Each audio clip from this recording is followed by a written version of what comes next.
Praise God. Hallelujah. The phone yankopon shall be brave. And then so ye da foforo yankopon de ache ye na wotwe foforo a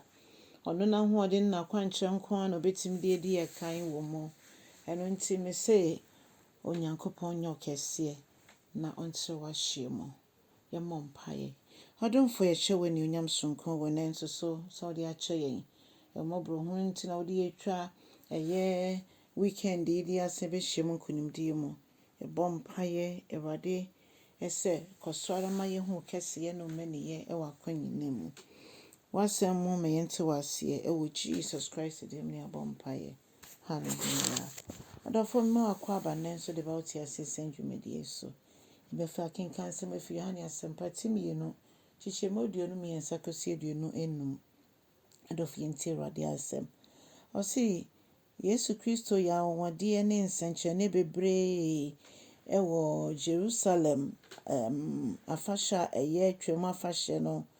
na Bible say eba sa no nipa bebre hwe nsenkyene ne awade a oye no no mbagi ni di na ehu se nipa pensenkyene ai ombagi ni di na so Yesu Kristo Bible say Yesu Kristo funny run show mo one trust you mo kan bia so na Bible say wenti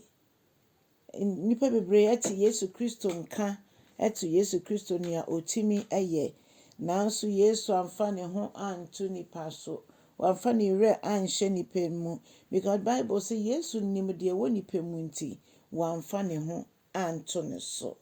odofo eye no kre enamre nipa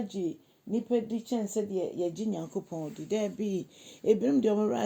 ahye mponko ne ntiase anemo nanso nya eno na agi omo ye de ye re nyina hye nyame ba ko pe no a obo so ne asase no ono pe ena ye re nyina ehye ne mu eno nti o say onim de wo nipa mu nti wamfa ne ho anto nipa so na ekobai say obi biara etwa say obi o say obi biara odi nechi no meka ne say onyankopon obi biara ogi ni di ye no na che say eye awonwade ne nsenkyene a wehu nti ena wogi no ediye na ono Yesu no obi bia ni obetimi aka nipa ho asam a kire no onim nipa onim yen ansa na mpo obo wiase nti onim yen eno nti obi ntimi enka nche Yesu se o bra na me nche se de nipa tie there be ono anka se nim se de yetie no say onim obi biara koma onim obi biara koma mu nsam o ne ekoso yakoma mu nyina nipa de ye ne etu a eni so na yehu ana yeka demo Yesu de ono onim nipa koma mu enti ye ne Yesu namwa esi ye hu ne se ye ntimi fa bibia ensie no se de Psalm 139 ka chen ye ko se ye kete kra wo epobo mu mpo a ehokra osimminie esum osimminie bebia ode be fe biara enti Ewurade mo ayen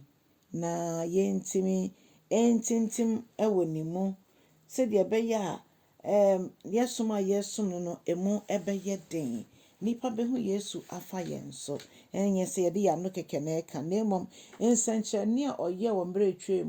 etwemu obeye sansenkyene ya bi e de amamene won so eno nti mfa Yesu Kristo se Ewurade no kraje nkwabo modyan ne ye ne sa ne Ewurade nhyira wo ne Ewurade nhyira no nye ne ba afei won subscribe ya message so obeye ne sa na wonam so de aboa ye ma ye de nyame asem akoso aba na afei wa subscribe da nso a eno nso so